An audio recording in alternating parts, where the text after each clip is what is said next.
तो आज की इस वीडियो में मैं आपको the psychology of money book से 8 बिग आइडियाज़ बताने वाला हूँ। तो बिना किसी डीले के हम डायरेक्ट काम की बात पर आएंगे।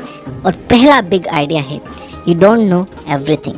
हम हमारे एक्सपीरियंसेस के बेस पर कोई भी राय बनाते हैं। थोड़े से एक्सपीरियंस पर कई लोग ये मानने लग जाते हैं कि उन्हें इस दुनिया के बारे में सब कुछ पता है, लेकिन वो ये बात भूल जाते हैं कि दुनिया में 800 करोड़ लोग हैं और हर इंसान की अपनी अपनी अलग राय है और हर कोई अपनी दुनिया में सही भी है।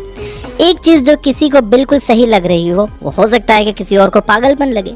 The psychology of money book में ऑथर मॉर्गन होज़ल कहते हैं कि पैसों के लेकर आपका एक्सपीरियंस दुनिया में जो कुछ भी हुआ है उसका 0.0000001% हो सकता है, लेकिन 80% एक्सपीरियंस आपका वो होता है जो आप सोचते हो कि दुनिया कैसे चलती है। यानी आसान शब्दों में कहें कि हम ज़्यादातर वही बातें मानते रहते हैं जो हमारे बिलीफ में बैठी हुई है। जैसे अगर किसी के अंकल को 20 साल पहले स्टॉक मार्केट में नुकसान हो गया था तो हम ये मान के बैठ जाते हैं कि स्टॉक मार्केट में सिर्फ नुकसान ही होता है। जैसे अगर किसी के मामा को रियल एस्टेट में नुकसान हो गया तो हम ये मान कर बैठ जाते हैं कि रियल एस्टेट में तो नुकसान ही होता है। किसी के भाई का बिजनेस डूब गया तो हम ये मान के बैठ जाते हैं कि बिजनेस तो बिल्कुल नहीं करना है। एक और एग्जांपल देता हूँ। 1970 में पैदा हुए लोगों ने इंडेक्स फंड का बूम देखा होगा। उन्हें इंडेक्स फंड सबसे अट्रैक्टिव इन्वेस्टमेंट लगेगा, जबकि 90s में पैदा होने वाले लोगों को क्रिप्टो करेंसी अट्रैक्ट कर सकती है। तो कहने का मतलब यह है कि आपको खुद को लिमिट नहीं करना चाहिए। आपको सिर्फ अपने एक्सपीरियंसेस के बेस पर फाइनेंशियल डिसीजन नहीं लेने चाहिए, बल्कि आपको फाइनेंशियल किताबें पढ़नी चाहिए, वीडियोस देखने चाहिए, सेमिनार्स अटेंड करने चाहिए। जहाँ से भी आप दूसरों के एक्सपीरियंसेस से सीख सकते हो, जहाँ से भी आपको और इन्फॉर्मेशन मिल सकती है, आपको पूरी कोशिश करनी चाहिए वो इन्फॉर्मेशन लेने के लिए। और फिर आपको अपने फाइनेंशियल डिसीजन इस इन्फॉर्मेशन और एक्सपीरियंसेस के बेस पर लेने चाहिए, इमोशन के बेस पर नहीं। Second big idea, nothing is as good और as bad as it seems. ये दुनिया इतनी ज़्यादा कॉम्प्लिकेटेड है कि हमारा दिमाग भी इसे पूरी तरह से समझ नहीं सकता और अक्सर हमारे एक्शंस के रिजल्ट्स हमारे हाथ में नहीं होते। हमारा रिजल्ट्स पर कोई कंट्रोल नहीं होता। जैसे कि मान लो कोई एंटरप्रेन्योर है, उसने एक बहुत अच्छा प्रोडक्ट बना लिया है। अब उसे लग रहा है कि टाइमिंग भी सही है और कंज्यूमर सेंटिमेंट भी उसके फेवर में, लेकिन कोई डिजास्टर आ जाता है और सारा मार्केट डिस्टर्ब हो जाता है और उस एंटरप्रेन्योर का प्लान बेकार हो जाता है, जैसे कि 2020 में कोविड के दौरान हुआ था। ऐसे रिस्क का कोई अंदाजा नहीं लगा सकता। ऑथर मॉर्गन होज़ल कहते हैं कि नथिंग इज एज गुड और as bad as it seems. यानी जो दिख रहा है वो उतना अच्छा या उतना बुरा नहीं होता। जब भी आप फाइनेंशियल डिसीजन लो, चाहे खुद के लिए या दूसरों के लिए, आपको उसमें लक और रिस्क को ध्यान में रखना चाहिए। कोई भी एक सक्सेस स्टोरी सुनकर, किसी की स्टोरी फोर्ब्स में देखकर डिसीजन नहीं लेना चाहिए, या किसी का एक फेलियर सुनकर आइडिया भी ड्रॉप नहीं करना चाहिए। हो सकता है कि उन लोगों को किसी आउटसाइड रीजन की वजह से सक्सेस मिली हो या फेलियर मिला हो। इसे सर्वाइवरशिप बायस कहते हैं। इस पर मैंने एक बहुत इन्फॉर्मेटिव वीडियो बनाई है जो आपके सोचने का तरीका बदल देगा। मैं यहाँ आई बटन में लिंक दे दूंगा, डिस्क्रिप्शन में भी दे दूंगा, आप वो ज़रूर देखना। आप इस पूरे टॉपिक को समझ लोगे कि किसी भी एक सक्सेस को देखकर या किसी एक फेलियर को देखकर अपने परमानेंट डिसीजन नहीं लेने चाहिए। आपको करना यह है कि अपने गोल्स तक पहुंचने के लिए काम करते रहो, गलतियों से सीखो, अपनी भी और दूसरों की भी। दूसरों की गलतियों से सीखना बहुत ज़रूरी है। अगर आप सिर्फ अपनी ही गलतियों से सीखोगे तो आपकी ज़िंदगी छोटी पड़ जाएगी। और कभी भी सक्सेस को सर पर मत चढ़ने दो और फेलियर से डिस्करेज भी नहीं होना है। थर्ड आइडिया है, how much is enough for you. इस इकोनॉमी में और साथ ही हाईएस्ट इन्फ्लेशन में एक जॉब पर डिपेंड होना बिल्कुल अच्छा आइडिया नहीं है। एक साइड हसल होना बहुत अच्छा है और उससे भी अच्छा है कि आपके मल्टीपल इनकम स्ट्रीम्स हो। लेकिन खुद से पूछिए कि आपके लिए कितना पैसा काफ़ी होगा, क्योंकि हमेशा पैसों के पीछे भागना आपकी मेंटल हेल्थ के लिए सही नहीं होगा। ये माइंडसेट आपको लालच की तरफ ले जाएगा और लालच ने अच्छे अच्छे स्मार्ट लोगों को बर्बाद किया है पास्ट में। इस जाल से बचने के लिए ऑथर मॉर्गन होज़ल 2 प्रैक्टिकल तरीके बताते हैं। Number 1, stop moving the goal posts. अपने लिए एक फिक्स फाइनेंशियल गोल सेट करो और जब आप उसे अचीव कर लो तो आराम करो। अपने हार्ड वर्क से मिले रिजल्ट को एंजॉय करो। आप तब तक खुश रहोगे जब तक आप अपने एक्सपेक्टेशंस को काबू में रखोगे। Number 2, never compare yourself to others. आपकी लाइफ आपकी है, आपको यहाँ तक लाने वाले थॉट्स आपके हैं, ओपिनियंस आपकी हैं, डिसीजंस आपके हैं। इसलिए खुद को दूसरों से कंपेयर करने का सवाल ही नहीं उठना चाहिए। दूसरों से खुद को कंपेयर करोगे तो आपको जलन भी होगी और आपका मेंटल पीस भी ख़त्म हो जाएगा।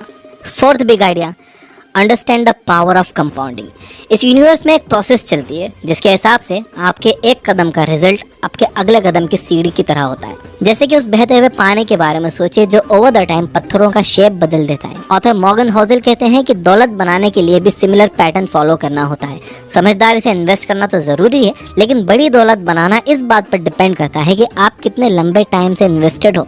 वॉरेन बफेट की वेल्थ 84 बिलियन डॉलर से, जिसमें से 18 बिलियन डॉलर्स उन्होंने 65 की उम्र के बाद कमाए हैं। चलिए जिम साइमंस और वॉरेन बफेट के अचीवमेंट को कंपेयर करते हैं। जिम साइमंस को दुनिया का ग्रेटेस्ट इन्वेस्टर कहा जाता है क्योंकि उन्होंने अपनी कैपिटल पर 66% का रिटर्न जनरेट किया है। दूसरी तरफ वॉरेन बफेट ने सिर्फ 22% का रिटर्न जनरेट किया है।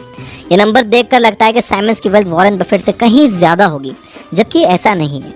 वॉरेन बफेट जिम साइमंस से कहीं ज्यादा अमीर है। कैसे? आंसर है कंपाउंडिंग। जैसे साइमंस ने 50 साल की उम्र में इन्वेस्टिंग शुरू की, वहीं वॉरेन बफेट ने 10 साल की उम्र से इन्वेस्टिंग शुरू कर दी थी। छोटे छोटे एफर्ट्स कंसिस्टेंटली लंबे टाइम तक करने से एक्स्ट्रा ऑर्डिनरी रिजल्ट्स मिलते हैं। जेम्स क्लियर ने अपने बुक एटॉमिक हैबिट्स में इस बात को बहुत अच्छे से समझाया। Fifth big idea, getting rich versus staying rich. Internet और सोशल मीडिया के बढ़ने से एक साइड हसल शुरू करना ज्यादा मुश्किल नहीं रहा है। आप स्टॉक्स में इन्वेस्ट कर सकते हो, क्रिप्टो में इन्वेस्ट कर सकते हो, क्विक प्रॉफिट्स बना सकते हो। ठीक ठाक कैपिटल, नॉलेज और रिस्क लेने की हिम्मत से आप अमीर तो हो सकते हो, लेकिन अमीर बने रहना ये मुश्किल पार्ट है।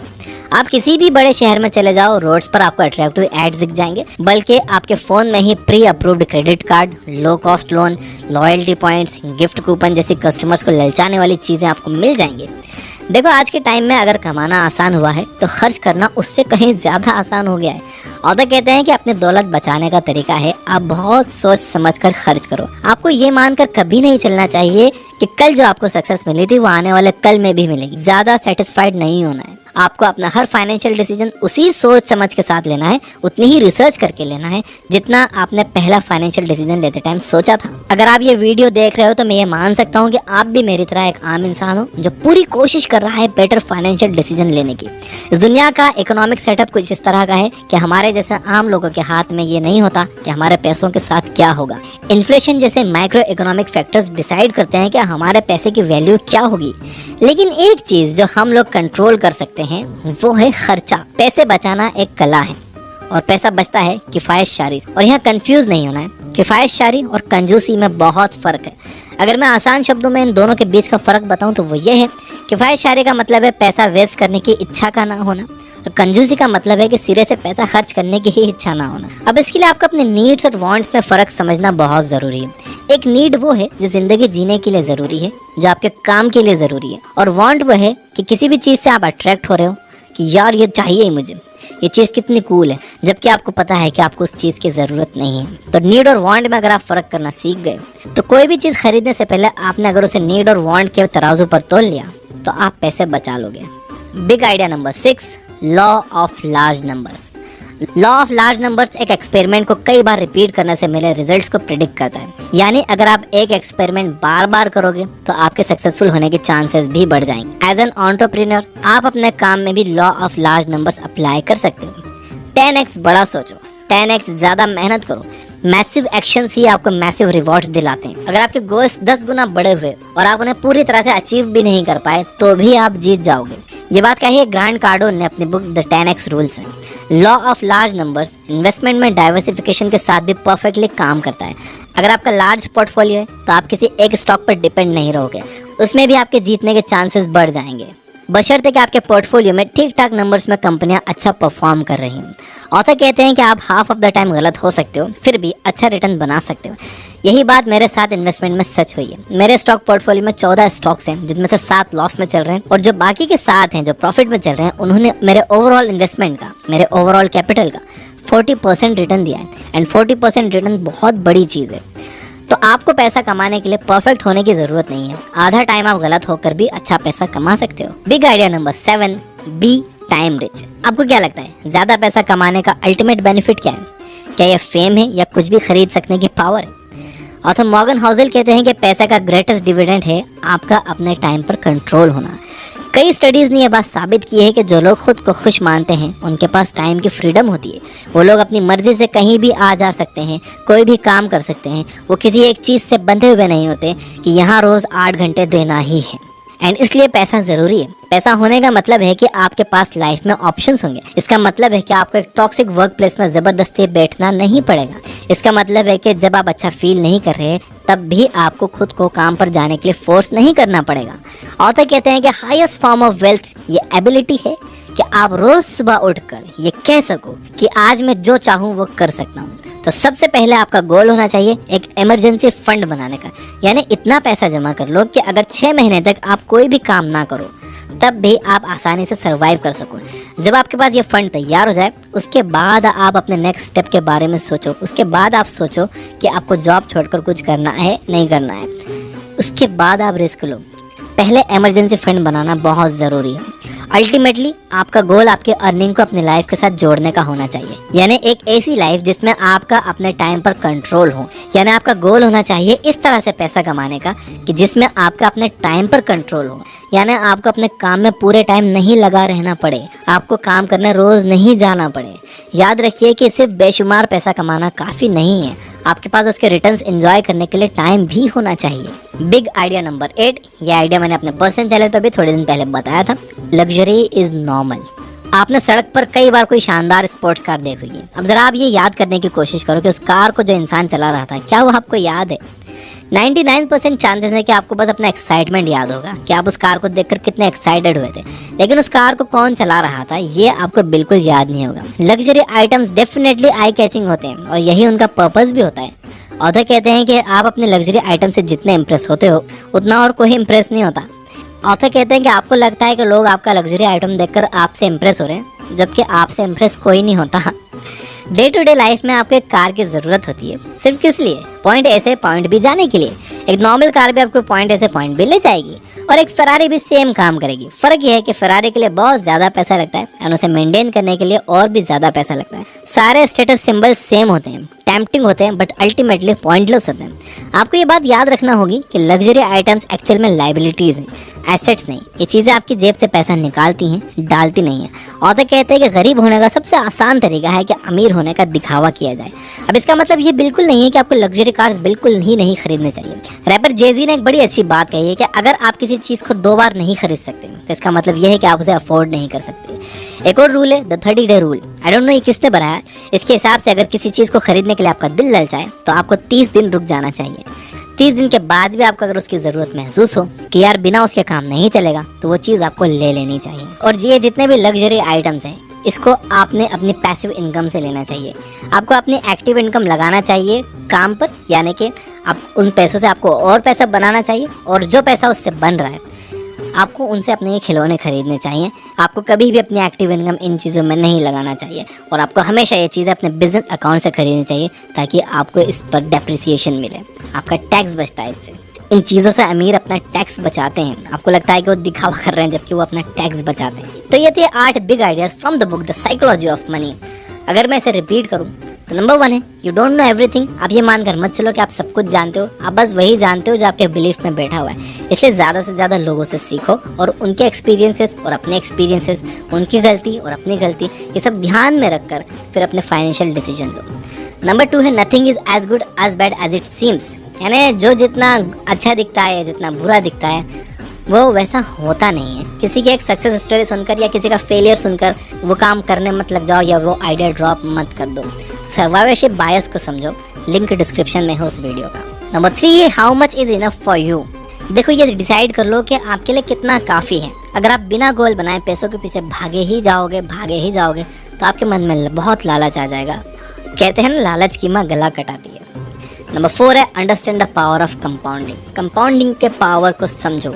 देखो ज़्यादा रिटर्न बनाने से ज़्यादा ज़रूरी ये है कि आप कितने लंबे टाइम तक इन्वेस्टेड हो। तो जितनी जल्दी हो सके आपको अपनी इन्वेस्टिंग जर्नी शुरू कर देनी चाहिए। भले ही 500 रुपये से एक SIP आप शुरू कर दो किसी भी एक अच्छे म्यूचुअल फंड में देखभाल के। नंबर 5 था getting rich versus staying rich. बड़ा अच्छा पॉइंट है। अमीर बनना तो ठीक है, आप बन गए, लेकिन अमीर बने रहना ये बड़ा मुश्किल पार्ट है। कुछ लोगों की इतनी इनकम नहीं होती लेकिन वो लोन पर ये फ्लैशी चीज़ें, लग्जरी चीज़ें खरीद कर समझते हैं कि वो अमीर हैं, जबकि वो अमीर होने का दिखावा करते हैं और यही गरीब होने का सबसे आसान तरीका है। तो getting rich versus staying rich में आप फ़र्क समझिए। नंबर 6 था लॉ ऑफ लार्ज नंबर्स। आप जितनी ज़्यादा बार किसी काम को करोगे उतने ज़्यादा चांसेस आपके बन जाएंगे अच्छे रिजल्ट्स प्रोड्यूस करने के। जैसे कि मैं जितनी कंसिस्टेंटली जितनी ज़्यादा वीडियोस अपलोड करूँगा तो चांसेस मैं अपने बढ़ा लूँगा कोई भी वीडियो वायरल होने के। अगर मैं करूँगा ही नहीं तो कोई वीडियो चलेगी कैसे? करता रहूँगा तो चांसेस बढ़ जाएंगे वीडियोस चलने के। नंबर 7 था बी टाइम रिच। पैसा कमाने का अल्टीमेट बेनिफिट है आपके पास टाइम का होना। पैसा आपको अपने टाइम पर कंट्रोल देता है और जिन लोगों का टाइम पर कंट्रोल होता है वो ज़्यादा खुश रहते हैं। तो देखिए इनडायरेक्टली बल्कि डायरेक्टली पैसा एक खुशी दे रहा है। जब आपके पास ये कंट्रोल होगा कि आपको कौन से दिन क्या करना है, किस टाइम क्या करना है, कहाँ जाना है, जब आप बंधे हुए नहीं होगे कि यार मुझे बस 9 से 5 यहाँ जाना ही है, मैं और कहीं जा नहीं सकता। जैसे मैं बंधा हुआ था कुछ सालों पहले तक, मैं कहीं आ जा नहीं सकता था। लेकिन जब पैसा आया तो मेरे टाइम पर कंट्रोल मुझे मिला और अब मैं अपनी मर्ज़ी से कहीं भी आ जा सकता हूँ, पहले से ज़्यादा खुश रहता। और नंबर 8 था लग्जरी इज़ नॉर्मल। याद रखिए कि अगर आप कोई बस दिखाने के लिए कार खरीदने की सोच रहे हो, कोई भी चीज़ दिखाने के लिए खरीदने की सोच रहे हो, लोग उससे इम्प्रेस नहीं होते। लोग आपको नहीं देखते, लोग आपकी वो गाड़ी देखते हैं। आप अपनी वैल्यू बढ़ाओ कि आप पैदल भी चलो तो लोग आपको देखें, आप साइकिल पर भी चलो तो लोग आपको देखें। आपकी वैल्यू उस कार की वैल्यू से ज़्यादा होनी चाहिए भाई। अपनी वैल्यू बढ़ाओ। बाकी ये सब चीज़ें नॉर्मल हैं, ये सब आ जाएंगी। ये सब टैक्स बचाने की चीज़ें। आपको लगता है कि दिखावे की चीज़ें, ये टैक्स बचाने की चीज़ें।